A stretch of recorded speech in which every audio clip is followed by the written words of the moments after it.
Hello.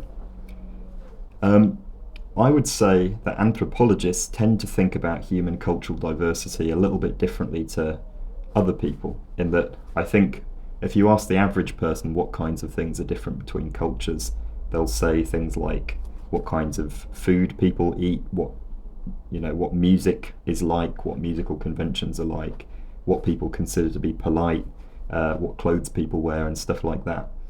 But anthropologists tend to have a kind of a more abstract view of it.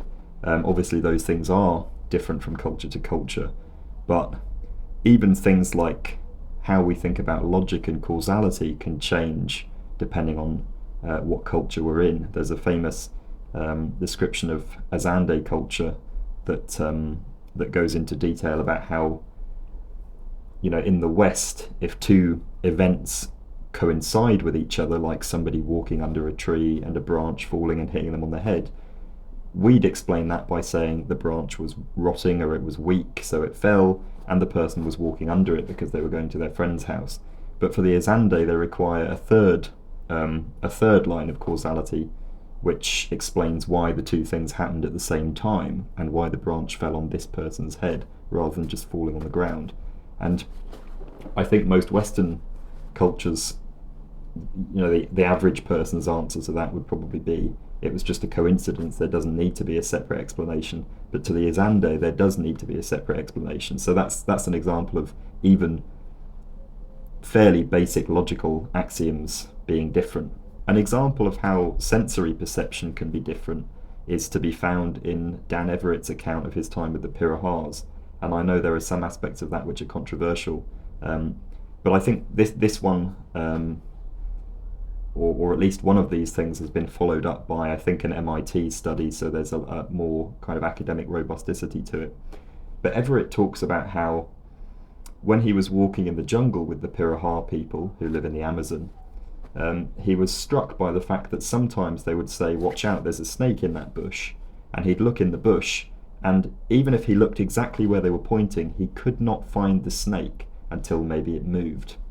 And this is, if you think of the human brain a bit like a machine learning algorithm, obviously it's, the brain is kind of what machine learning algorithms are trying to emulate in a lot of cases, so it's weird to think about it that way around. But if you think about it as an algorithm that learns to understand the world based on training data, the Pirahars have had a lot of training data about, if you're looking at a bush, what are the statistical patterns in the visual field that indicate to you that there's a snake in the bush? What does a snake look like? What obviously we all know what a snake looks like, but that, their perceptual system is just better trained to pick up a snake in a bush. And Everett's perceptual system, and I suspect my own perceptual system, would not be trained to recognize the snake in the bush. And so we can't see it. We can't tell it's there. An inverse version of that happened when Dan Everett started showing them photographs, and they couldn't really understand what the photographs were supposed to be.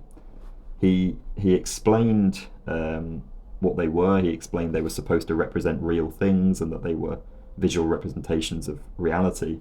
And eventually they seemed to kind of understand what he meant, but they were still, photographs of obvious things that they should recognize. They were kind of turning over upside down and trying to work out what they were, because although it may seem obvious to us that a photograph of me is the same as looking at my face in real life, of course they're not the same. A photograph is a two-dimensional sheet with colours on it, and looking at me in real life, you have two eyes, you have binocular vision, you see me in 3D. And so if you're not exposed to photographs, your perceptual system, your visual system will just not have the training that it needs to interpret the photograph and recognise objects within it. Anyway, that was a very long-winded way of saying that basic things can differ from culture to culture. And in this video, I'm gonna address how much time perception changes from culture to culture. I'm gonna start with a very broad strokes thing of, like, in the distant past and the distant future, how do people think about things? How do people think about seasons and years? And then I'm gonna go very granular into a more philosophical discussion of the moment by moment phenomenological experience of time. I'm sorry that the intro was so long-winded. I hope it was at least interesting. I'm going to leave it in because I like the photograph thing. I will go into anthropological research on specific cultures, but let's ease into it by thinking about this. It's easy to imagine how a culture without modern Western physics might think that in thousands of years, when the world ends, it will cycle back round and repeat itself from the start. Again, without Western science, there'd be nothing in our environment that contradicted this idea. Nobody's expected to live long enough to see the cycling back round, so nobody can say from experience that it doesn't happen. And if you're used to working season by season, year by year, it might make sense to extend that cyclicality out over a larger time span. You could also imagine how people in, for example, hunter-gatherer societies might not really think about wasting time in the same way we do. You just respond to natural cues, movements of prey species, the life cycles of certain plants, whether people are hungry. You may also have noticed that as things get further into the past, it's easier to forget exactly what order they happened in or how long ago they were. So without strict recording, you could imagine a culture that believed the past was just a big soup with no definite linear order to it. But what other ways could cultures perceive time differently? Anthropologists have argued about this for decades. Are there cultures that perceive time as sometimes being reversed or turned backwards? Are there cultures that think things which happen in the future can cause things which happened in the past? Alfred Gell's book on the Anthropology of Time goes into detail about different people's perspectives. The anthropologist Edmund Leach believed that most cultures before the ancient Greeks viewed time as a system of alternating opposites all layered onto each other. Night flips to day, flips to night, winter flips to summer, flips to winter. And other things, sickness flips to health. He argued that this wasn't cyclical, almost like each night happened at the same time as all the other nights, and each day happened at the same time as all the other days, and we just flick between the two states. The apparent paradox here is that people writing back then obviously acknowledge that one thing happens before another, that things that happen in people's lives aren't reversible and don't just go back to normal when the day-night cycle flips. Leach addresses this by saying that what we think of as time is actually split into two separate things. Things that are repetitive, like natural cycles, day-night, winter-summer, and things which aren't repetitive, like life changes. Gell doesn't feel that Leach produces very convincing evidence that this is really how people in that culture feel time works. Gell also points out that there are kind of layers to the idea of cyclical time as well. If time goes round in a big circle, would there be some extra layer of time indexing which cycle we're on? Are we on the 5th cycle of the universe or the 7th? Can different cycles run differently? If there was such a way of indexing the cycles, wouldn't that be ultimately linear time? At the start of the video, I talked about Evans-Pritchard's perspective on Azande notions of causality and how they believe in extra layers of causality, and you don't just have to explain why two things happened, you have to explain why the coincidence, why did they happen at the same time. And Evans-Pritchard's perspective on time, the Anthropology of Time, is actually covered in Gell's book. And in this case, he's talking about a group of people called the Nuer from the Sudan area. And he says that the Nuer don't think of time as this additional backdrop against which things happen. They just think of processes happening, seasons happening. There's no extra layer of time against which they can be compared. And at first I thought I kind of understood this, but I couldn't really explain it back to myself, which was a sign maybe I didn't fully understand it. So I came up with a bit of an example. So if you imagine I'm working on my car and 5 miles away somebody's pouring a glass of water, and at the exact same moment that I slam shut the bonnet of my car, they turn off the tap and finish making their glass of water. To me, it makes perfect sense to say that these two things happened at exactly the same time. I'm not saying anything magic's going on, I'm not saying that they somehow caused each other or that they're somehow linked, but they are related in the sense that they happened at the same point in time. I suspect, if Evans-Pritchard's account is right, that a Nuer person would kind of struggle to understand what I meant, or the meaning of what I meant, the meaning of what I meant, you know what I mean? They would struggle to wrap their heads around the idea that that these two events were in some way related, even though they didn't have any causal link with each other at all. They were part of different processes. why would I connect this moment in this event to this moment in this event? They're just um, they're just totally unrelated. They've got nothing to do with each other. Why would I imagine this magical extra layer of time that somehow connects them? What's the point? What does it explain? It doesn't have any explanatory power. So here I think the shoe is on the other foot, because in the case of the Azande and their perspective on causality, I, as a sort of British person, think that the requirement for a third layer of causality is kind of confusing, and why would you need that? But the Nuer may well think the same thing about my idea of time. As I was saying earlier, I think this makes sense in a culture where things aren't very rigidly recorded, and if you're not looking at the clock all the time. This has implications about how larger spans of time are perceived in societies like the Nuer. Long spans of time, as in many societies, are thought about generationally. New generations being born mark the passing of time. In a way, generations are much more socially relevant than years, because they're demarcated by social milestones like births and deaths. But as Gell points out, generations aren't like years. They don't happen at what we in the West would call regular intervals. Take 10 people who are all exactly the same age and come back to their families in 500 years, and their descendants are not all going to be the same age as each other, not even remotely. You can have first cousins who are generationally at the same level as you, but old enough to be your parents. Evans-Pritchard suggests that large-scale time to the Nuer is based on a generational structure that seems to be relatively fixed. This actually reminds me of something my granda said, that when his father died in the 1980s, he suddenly realised that he was at the top of the pile. He suddenly occupied the old slot in the generational hierarchy. By Evans-Pritchard's reckoning, the Nuer think of these generational slots as being fixed, with people moving up through the slots as they age. It's a big multi-dimensional web that you could probably never draw a diagram of. You have the time dimension of people moving up through the slots as they age, and the space dimensions of different families living in different territories. Because only so many generations are alive at once, when somebody drops off the top of the structure, the next person fills their place. The structure is fixed in the sense that it doesn't grow taller over time as generations accumulate. Once generations drop out of living memory, the Nuer don't really seem to register them anymore, and at any given time in Nuer thinking, there may only have been, say, 15 or 20 generations since the beginning of time. As Gell points out, many cultures telescope their genealogies like this, deleting and dropping generations who are no longer socially relevant, so that the beginning of the genealogy always stays about the same depth of time away.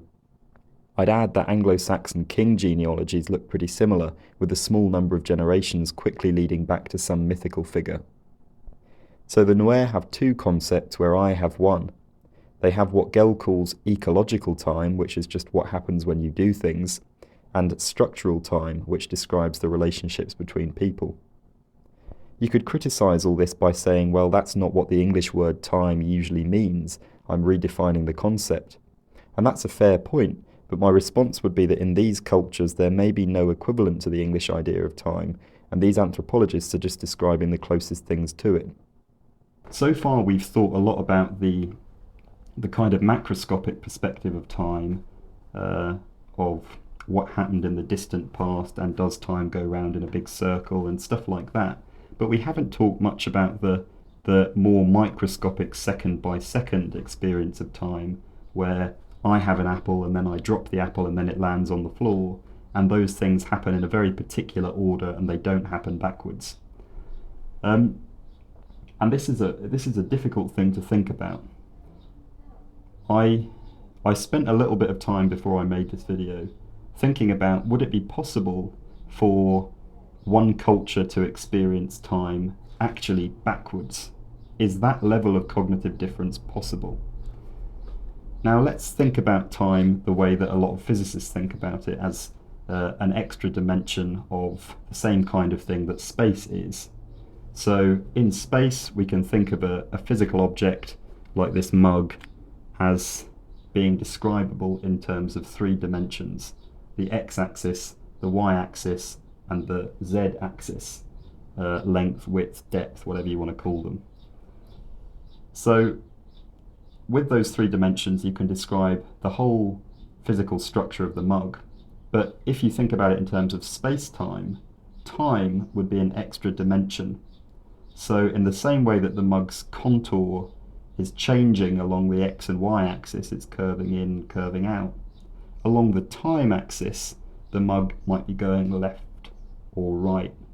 But the way we experience time in one direction, 1 second at a time, means that we only ever see the mug at one point along the time axis. We don't see the whole streaky, structure of it moving left and right. You could view time as if you were a four-dimensional entity looking at it as a single static structure. So imagine that you could see not only the three space dimensions of this mug, but you could also see its entire time dimension from the moment that it was created to whatever, it gets smashed or whenever it gets destroyed. And you could see it. You can't imagine it because we're not four-dimensional entities, but you'd be able to see its entire life as a physical structure, with the time dimension just being an extra dimension of physical space. Now, in that world, imagine that you're looking at a human, and you can see along the time axis the human gets older and older and more decrepit or whatever. Now, the way we normally experience time, you might imagine that human is a four-dimensional static structure, but that the conscious experience of the human is scanning through the structure along the time axis. And it's following wherever the structure goes along the three dimensions of space, but it's scanning through the time axis in a particular direction. And so from the person's perspective, they're experiencing time second by second. First of all, if we assume that that's how it works, which is a big assumption, could you imagine a person whose consciousness scanned backwards down the time axis? Could you imagine a person who had a normal spatial temporal structure, but their conscious experience ran backwards? Now, bear in mind, I'm not talking about someone who's physically going backwards all the time. I'm talking about someone who behaves completely normally, has a completely normal brain structure, but somehow their conscious experience just goes in the other direction. They have memories, and then the event happens, and then they lose the memories of the event. They know things, and then they learn the thing, and then they don't know it anymore because they're going backwards through the time axis. This might seem ridiculous and alien, but I don't know if you could tell the difference between this person and somebody for whom time was moving forwards. And I think it's a lot like the question about whether you and I both see the same red, whether my red is the same as your red. My question would be, if someone was experiencing time backwards, would there be any structural way of telling? Or is it just some question about consciousness that we'll never be able to answer? I'll go into the question of whether my red is the same as your red to explain what I mean. Situation A, my red and blue are flipped with your red and blue. So where you see this, I see this. We make all of the same structural distinctions between colours. I can tell the difference between red and blue. It's just that what they look like is flipped compared to your red and blue. In this situation, we would never disagree, because everything that is this colour to me is this colour to you. And so we have a perfect correspondence, and we never notice that the other person experiences the colour differently, because there's no way of describing it in a way that the other person could understand. In this world, it's almost a moot point whether we see the same red and whether we see the same blue, because there's no way of telling. However, if there was a structural difference, then we would be able to measure that our perceptions are different. Take the example of red-green colour blindness. In that situation, the distinctions that the person makes between colours are structurally different to those of most of the population who see three colour channels. In this situation, somebody would judge red and green things to be very similar in colour, whereas the average person would judge them to be very different in colour. Somebody with red-green colour blindness might have specific difficulties doing certain tasks that people with trichromatic vision would have no problem doing. So this is a structural difference that we can actually measure by testing the person's abilities. So my question is, if somebody was experiencing time backwards on a conscious level, would that be a structural thing that we could test, or would it be untestable and unknowable? I think within the premise of my question, I basically answered it. If somebody's brain has a completely normal spatial temporal structure and the only difference is that their consciousness, which is not scientifically describable, is travelling backwards through time, then of course there's no way you could probe or poke them behaviourally to make them reveal that their consciousness is travelling backwards through time, because they just behave and react completely normally to anything you did to them. So that question was answered at the moment it was asked, I think. My instinct on this at the moment is that time is probably just an illusion that arises from the fact that we have memories of things that happened in the past and we don't have memories of things that happened in the future. Because time outside of our consciousness is so asymmetrical, because it goes in a particular direction, events happen in a particular direction along the time axis. I think that a brain with a normal spatial temporal structure, if you are the system that is that brain, you're just going to feel like you're going forwards. There's no way around it. That's what I think. My current thinking on consciousness, which again I could be completely wrong about, is that at any given moment your conscious state is just being generated or somehow emerging from the brain, and that includes all of your memories, which are structurally encoded in the brain, all of your short-term memory, which is structurally encoded in the brain. And so there's not really any difference between a continuous consciousness that goes forward through time and a consciousness that's constantly being regenerated every billionth of a second or whatever. And so from my perspective, at any given moment, you are a kind of fresh consciousness that has a load of memories of things that have happened in the past and no memories of things that have happened in the future. And so, of course, you're just going to feel like you're going forwards. That's what I think. I'd be more than happy to hear other people's perspectives. And if you think I've missed any major philosophical perspectives on this, which I almost certainly have, I'd love to hear those as well. The one thing that I did think for a little while about that perspective is why is it that I feel very strongly like I'm in a particular time? If my brain is just a big spatial temporal structure, why am I now rather than in 2005 or in 2028, if I'm lucky enough to survive to 2028 in this warming world? And I suppose my answer to that would just be, somebody has to be.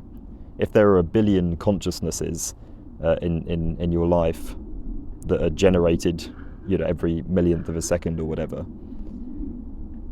the one that you are has to be one of those, in the same way that I could easily ask, why am I me rather than somebody else? Well, somebody has to be me. So I don't think that's that perplexing a question. Part of consciousness is the feeling of subjective identity, I think, or at least part of human consciousness is the feeling that you are you rather than something else.